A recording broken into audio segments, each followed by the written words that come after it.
का मतलब है सिंथेटिक स्टूपोर्ट। या इसको डिटेक्ट कौन करता है? इसको डिटेक्ट यकीनन रिसेप्टर्स करते हैं।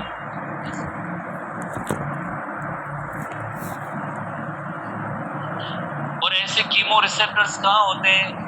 कीमो रिसेप्टर जैसे हमने पढ़ा है कैरोटिड आर्टरी और एओर्टिक आर्क है, उसके अंदर जैसे रिसेप्टर्स मौजूद है, और ये रिसेप्टर्स नर्व्स के जरिए वहां से आके नर्व्स के जरिए कंट्रोल सेंटर में ये लेके जाएंगे मैसेज। कंट्रोल सेंटर क्या है? That is the medulla. और देन वहां से अगेन एक और नर्व्स है, जैसे हमारे बुक के अंदर जिनकी नेम दिए गए वेगस नर्व, आपको यकीनन नजर आएगी वेगस नर्व, फ्रेनिक नर्व। इन नर्व्स के जरिए मैसेज या कमांड किसके जरिए किधर जाएगी? इंटरकोस्टल मसल्स को जाएंगे, इंटरकोस्टल मसल्स को जाएंगे और डायफ्रेम को जाएंगे, जिसकी वजह से क्या होगी? डीप ब्रीदिंग होगी, एक्स्ट्रा ब्रीदिंग होगी। और जैसे फास्टर ब्रीदिंग, हम जैसे कहें ब्रीदिंग रेट तेज होगा, फास्टर ब्रीदिंग होगी।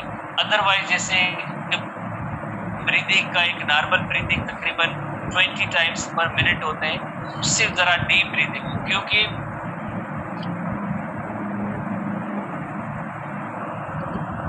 ब्लड की डेटा को ये रिपोर्ट आई है कि भाई यहाँ पे ब्लड के अंदर कार्बन डाइऑक्साइड की कंसंट्रेशन ज्यादा है।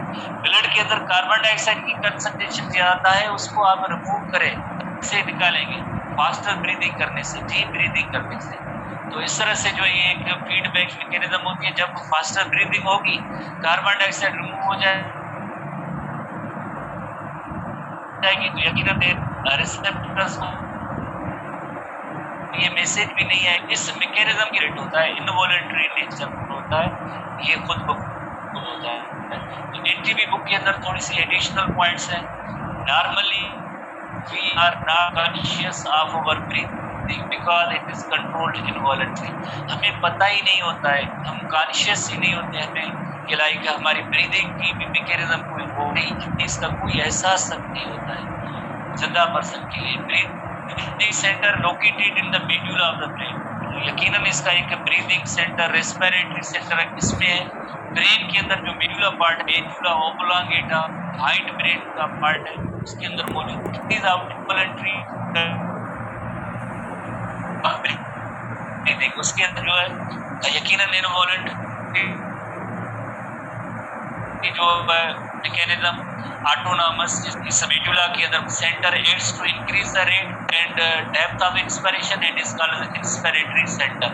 जैसे यहाँ पे हम थोड़ी सी एक इलस्ट्रेशन पे आते हैं, जैसे ये पार्ट जो है मेडुला का है, ये पार्ट मेडुला का है, तो उसके अंदर एक इंस्पिरेटरी सेंटर है, दूसरा एक एक्सपायरेटरी सेंटर है।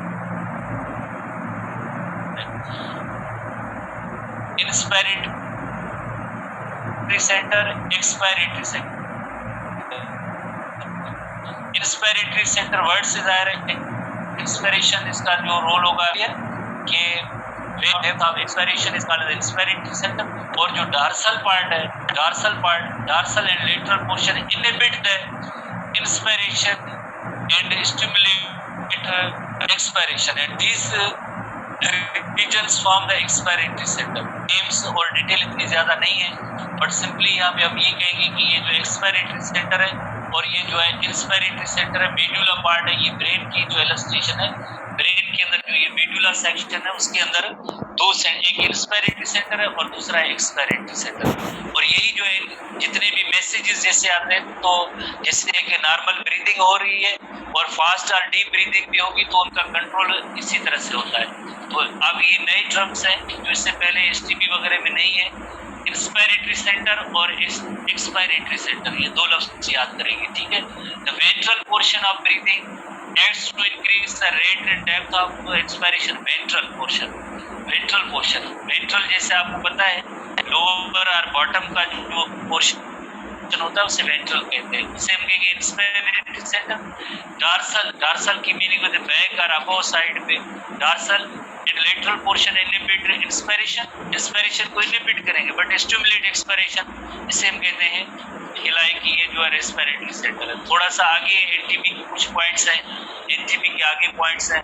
Through the cerebral cortex, it is possible to consciously or unconsciously increase or decrease the rate and depth of respiratory movement. जैसे अभी थोड़ी देर पहले हमने डिस्कस किया था, कभी कभार जैसे हम जो है डीप ब्रीथ या बड़े सांस भी ले सकते हैं, या रेस्पिरेट इसको ब्रीदिंग को हम थोड़ा सा होल्ड या स्टॉप भी जैसे कर सकते हैं through cerebral cortex. A person we also stop breathing voluntarily.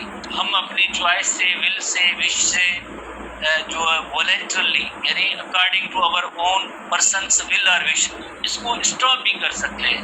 जैसे अभी हमने जैसे एग्जाम्पल लिया, डॉक्टर साहब आप भी डा बनेंगे तो आप भी आगे यकीनन ऐसे कहेंगे ब्रीदिंग तेज करें, स्टॉप करें, पेशेंट को चेक करने के लिए, वेरियस कंडीशंस को चेक करने के लिए. तो हम थोड़ी देर के लिए जैसे ब्रीदिंग को वॉलंटरली जैसे स्टॉप भी कर सकते हैं. Occasionally, people are able to hold their breath until the blood partial pressure of oxygen declines to a low level enough that they lose the consciousness. अगर हम जैसे hold their breath, सांस को जैसे हम रोक लें तो यकीनन आखिर में क्या होगा, they lose their consciousness. सांस को रोकने से अल्टीमेटली ब्रीदिंग को स्टॉप करना, एक रोकने से अगर इत्तफाकन ऐसी कंडीशंस भी डेवलप हो जाती है जिसमें पर्सन जो ब्रीदिंग नहीं कर सकता है. कैसे, जिस तरह से अगर इसमें बहुत ज्यादा वजन आ जाए, कोई वजनदार चीज आ जाए, ऐसी चीज सिचुएशन के बाद नहीं कर रहे, बट आप जैसे देखिए वॉल्यूम ऑफ थोड़ी सी कैविटी इंक्रीज होता है,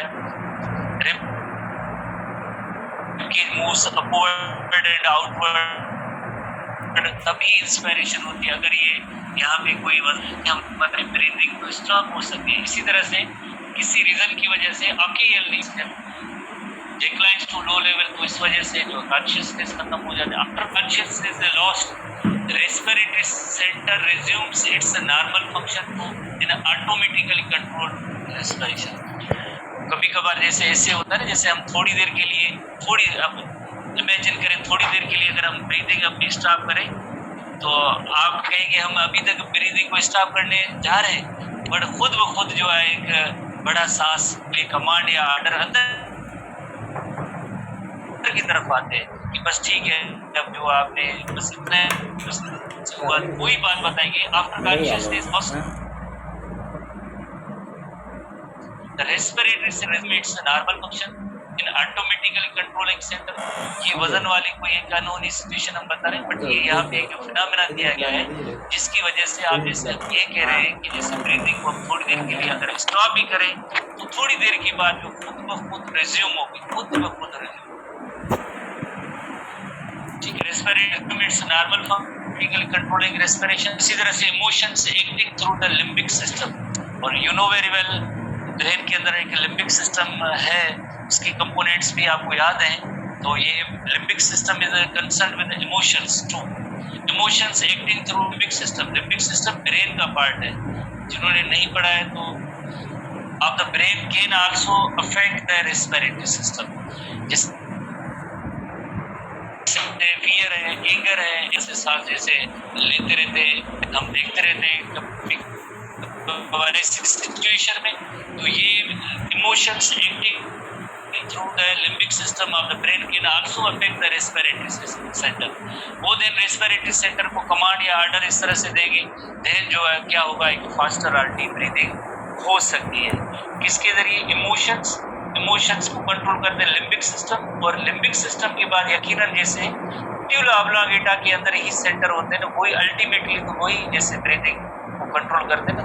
But emotions they are related to the limbic system, और then even यहाँ पे भी जैसे